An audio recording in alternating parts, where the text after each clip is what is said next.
Dude, I didn't expect this, man. Have you felt this? I like this citrus. This thing is dope.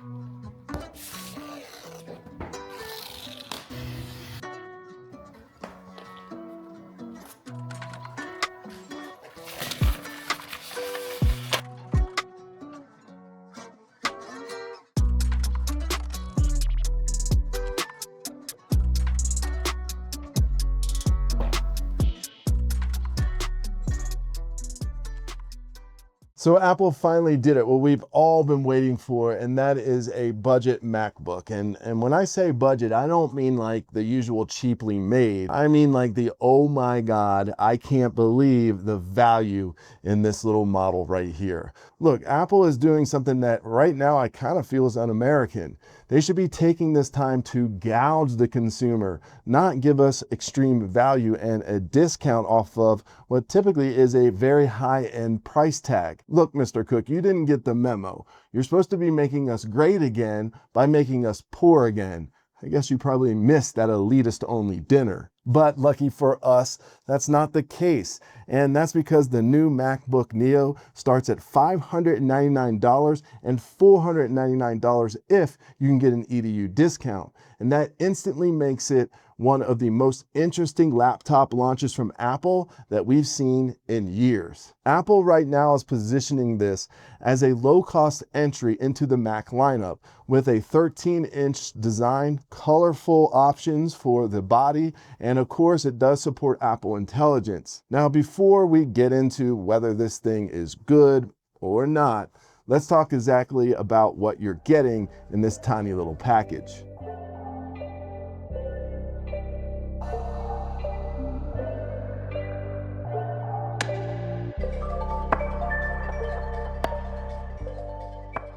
The MacBook Neo has a 13-inch liquid Retina display, and Apple lists it as having a 2408 by 1506 resolution. It has 219 pixels per inch, 500 nits of brightness, and support for 1 billion colors. So right away, that does not sound like some bargain bin panel they just threw in to hit some type of price point. On paper at least, it sounds like Apple still wanted this to feel like a real MacBook and not some stripped down compromised machine. Inside, this thing is powered by an A18 Pro chip instead of an M series chip. That means you get a 6-core CPU with 2 performance cores and 4 efficiency cores, a 5-core GPU, hardware accelerated ray tracing, and a 16-core neural engine, and 60 gigabytes per second of memory bandwidth. It also supports Apple's media engine features, including H.264, HEVC, ProRes RAW, video encode and decode, and AV1 decode. For a machine that starts at $599, that is a pretty wild spec sheet if you really stop to think about it. That all sounds great, but honestly, the more I look at this thing, the more I think the MacBook Neo only makes sense if you truly understand what Apple is trying to do with this launch. This isn't supposed to be some type of cheap MacBook Air for power users.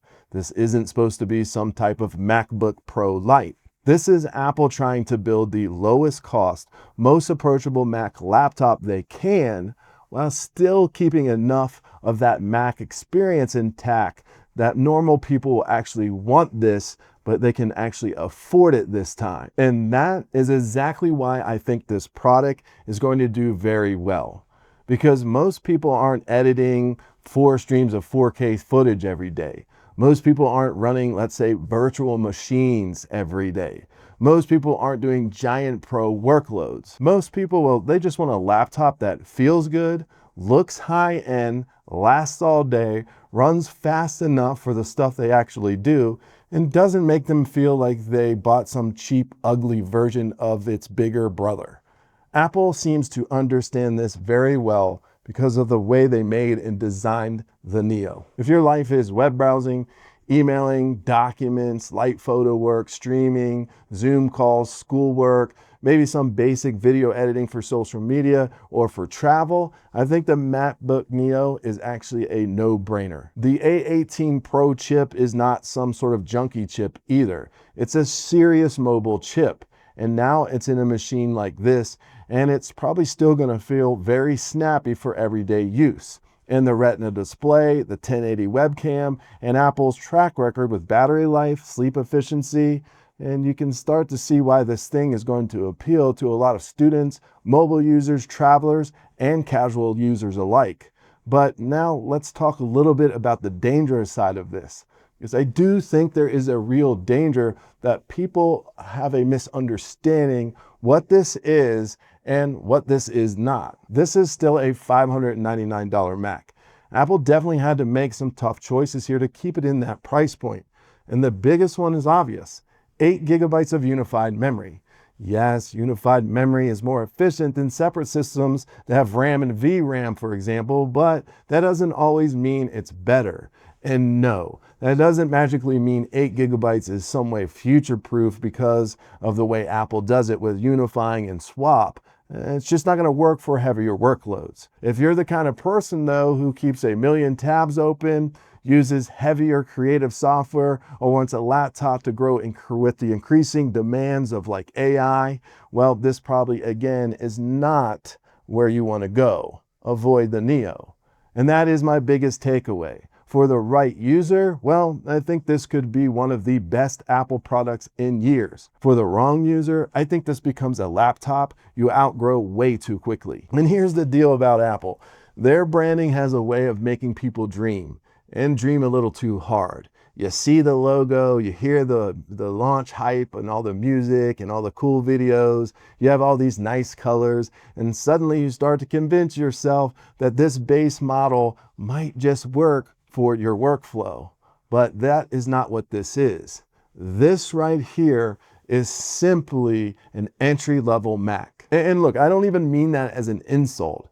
I mean that as the highest praise, because Apple finally seems to be willing to treat the entry-level category like it's worth caring about. And that makes me excited. I really like that a whole lot.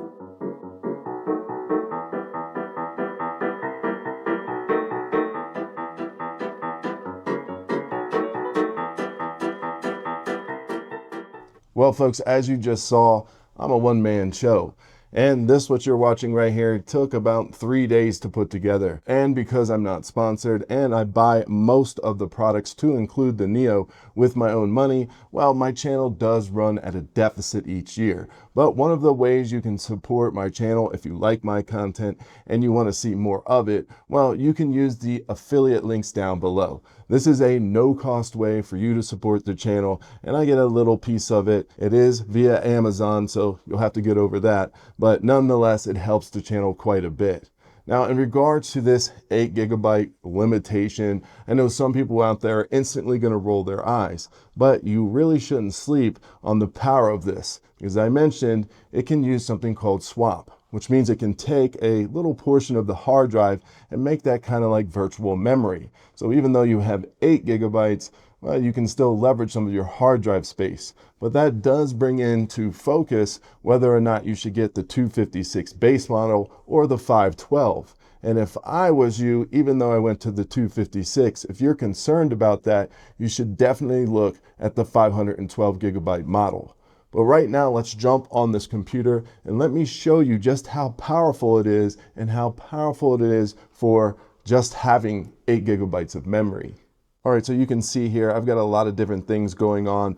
But before we move forward, there are a few different applications that aren't going to work, and I suspect it's because of the A18 chip. Now, the most notable for me, at least, is going to be Microsoft Teams. That will not work. So if you have some things like that that are really mission critical for you, make sure you do your research and see if this will work with those applications. But as it stands, I've got a calendar up, I've got terminal up, I've got notes up, I've got a document that I've been messing with. This is just a template, but you can see I can edit that pretty quickly. I have 8 gigabytes of physical memory. The memory used is 6.69, and I have 1.49 gigabytes swap used. Now remember, the swap just simply means that we're using some of the hard drive like virtual RAM, for example. And we'll refer back to that, but I also have this up, which is crossover. Now crossover is basically let's call it an application or wrapper that allows you to emulate, and that's probably a bad term, but Microsoft and Windows different applications. So this would be an example here. It's not running, but I have it up. And then I have the App Store up and some notes. I think that's about it on this screen. Oh, and then of course the browser. So if we look at the browser, and that is right here, we've got a video up. This is a 4K video. No copyright, as you see here. And you can take a look at this. I think it looks pretty great. There's no stuttering, anything like that. I mean, look at that shot, very nice. So above and beyond this beautiful screen, well, I mean, I just think this does a good job all around. So video and consuming stuff like that won't be an issue. I've got Discovery up here, ChatGPT. I've got CNN up here, which is a resource hog. I got my inbox, Drudge Report, and I even have my Canva up here. Now, if I go over, I have another desktop up here, and this desktop is where I have some of my editing going on. And this is just a quick example. It just has two different videos here, but you can see this scrub is doing really well. Even if I go back here, and let's see if we can play this. I don't know if it will play while we, okay, let's play that. And then let's go back here and see if we can scrub. Yeah, we can scrub just fine. And let's see if that's still playing over there. It is. So pretty neat that that is able to handle just even that for 8 gigabytes. But if we look at the resource, we're still, you know, only using 7.13. So let's go back to the editing. And again, you can do very light editing with this. What I'm going to do is just add some sound here.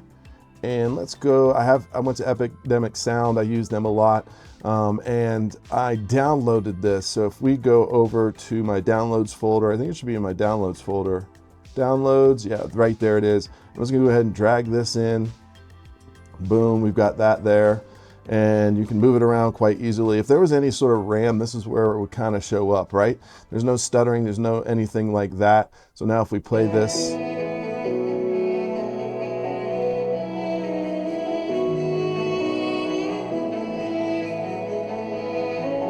couldn't even go full screen with it.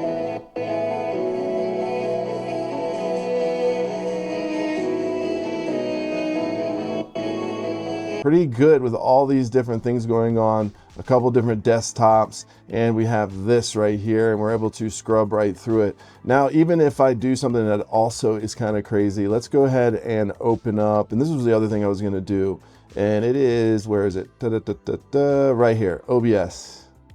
Let's open up OBS. It's gonna look kind of weird, and there I am, but let me minimize this. So now we have OBS running.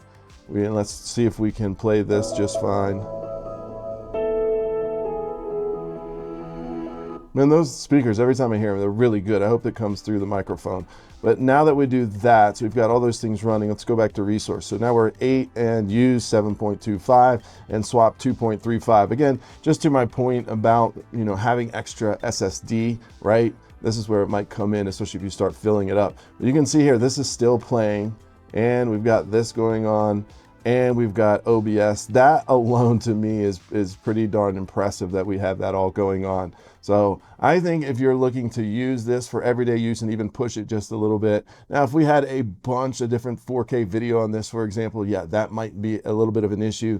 You're not gonna have like 30, 40, 50 clips on here. But I think that in terms of everyday use and for the average person, this is good. And to be honest with you, I'm not so sure that that even matters to most people. I also think for most folks, the design matters more than people will allow themselves to think. This is certainly a sexy machine. It's built well, it looks high end, and of course, it has that Apple logo. Sure, it only has 8 gigabytes of RAM, it lacks high-speed ports, it only has Wi-Fi 6E, and it doesn't have a backlit keyboard. But I understand the sacrifices that needed to be made and why. Look, Apple could have made this a boring, cheap slab and called it a day. Instead, they leaned into the color, they kept the aluminum build, and they gave it a clean design that still feels unmistakably like an Apple product. They wanted it to feel like something people could be proud to own. And that's one place where Apple almost always understands the assignment better than most. The battery claims here also matter a lot. Apple says up to 16 hours of video streaming. In my testing, I got 14. But even in that type of real world usage, if it lands even close to that and to what they're claiming, this is very respectable. For web browsing, schoolwork, and media consumption, that is a huge win for the exact buyers this thing is aimed at. Students, family, casual users, travelers, coffee shop, laptop people. That crowd does not care about benchmark glory nearly as much as they care about whether these things make it through the day without becoming a lesson in battery anxiety. If you honestly care that much about benchmarks, well, this probably isn't the machine for you. And if you absolutely must know, I linked a video to an awesome creator who does all the benchmarks and compares the Neo to the other laptops in the Apple lineup. You can find that link down below. And for the gaming, well, let me tell you this. This isn't as bad as one would think. And while I would love to showcase my horrible gaming skills, I have yet another great creator linked down below. I call him the Apple Gaming Yoda. Go check him out. He has done a bunch of testing. And trust me, you're just gonna have to go with the old trust me, bro. I was impressed how well this actually performs in the gaming arena. The webcam and speakers are another area where Apple just didn't seem to totally cheap out. A 1080p camera is what it should be in 2026 on a budget machine. But you would be surprised to see how many different laptops I test that actually fumble this. And the spatial audio and Dolby Atmos support on a budget model is absolutely phenomenal. And I really do think it's going to work well, especially for those of you who consume a lot of content or do a lot of video calls. Again, these are the kinds of quality of life things that matter more to real buyers than spec nerds sometimes like to admit. We're in my basement right now, and it is super dark and super echoey. Not the place that you want to make a film, in my opinion, at all. However, it is a great place to test because I notice on a lot of my devices, when I'm down here, it doesn't look that good. And to give you an idea, I am using just one light. That is an LED light. It's an 8-inch LED flat panel. And then back behind me, I just have those practicals on. And of course, I'm using the onboard mics. Now, you might notice a little bit of echo, but I did all these things on purpose to stress out the conditions. Because if you're going to be using this like I am on the road, well, you don't really control those type of variables. So it's a good idea to get a real world view. This is not edited or anything like that. So hopefully this will help you if you're looking to use this for things like work, if you're looking to use this for things like social media, if you're looking to use this for FaceTime. I think this is a pretty good camera. Now listen, there are some limitations. It only shoots in 1080 HD, which could be a bit of a letdown for some of you, but I can tell you as someone who works with a ton of budget laptops, this is an area that most of them fall flat on their face. They're absolutely horrible, both with the sound as well as the camera, and I am willing to say, at least with the Neo, this actually might be an area that it shines. Would I recommend this to everybody? No, I wouldn't. If you are a serious video editor, gamer, or a coder with heavier workloads, if you're doing things like music production, if you need more headroom, or if you want a machine that you can really stretch into that pro territory that those type of activities demand, I would still push you into their higher lineup. The MacBook Air and MacBook Pro exist for that very reason. And Apple did not launch the Neo to replace any of those.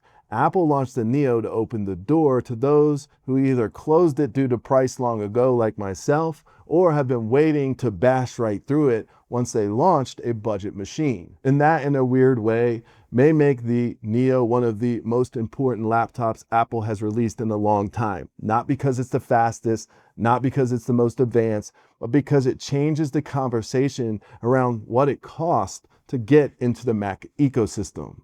At $599, Apple is suddenly in range for a lot of people who probably wrote it off just because of the price. And once Apple gets those people in the door, well, Apple is going to keep those people. So my overall take is this. The MacBook Neo looks like a smart product with very intentional compromises. You get a 13-inch liquid Retina display, an A18 Pro chip, 8 gigabytes of unified memory, 256 or 512 gigs of SSD, 1080 webcam, dual mics, dual speakers, 2 USB-C ports, a headphone jack, solid battery life, and it all starts at $600. This right here is a compelling package as long as you understand this machine is built for everyday computing first, not for those demanding workflows. You can still multitask, you can still run multiple programs, you can still edit video, but just don't dream of getting carried away with those things. So if you are a student, a casual user, a parent buying a machine for a kid, a travel warrior, or somebody who has wanted a MacBook without having to pay, let's say, the MacBook Air money, well, the Neo might be exactly what you were waiting on. But if you are in some way hoping that this is a loophole into getting a cheap high-end Mac, I would slow down there, partner. It's not that. It's not a cheap Mac for everyone. It's a cheap Mac for the right person. And honestly, that is probably exactly why this thing is going to sell out quickly. Anyways, if you found value in this, I sure would appreciate if you would consider liking and subscribing. My name's HillPhantom, and I'll see you next time.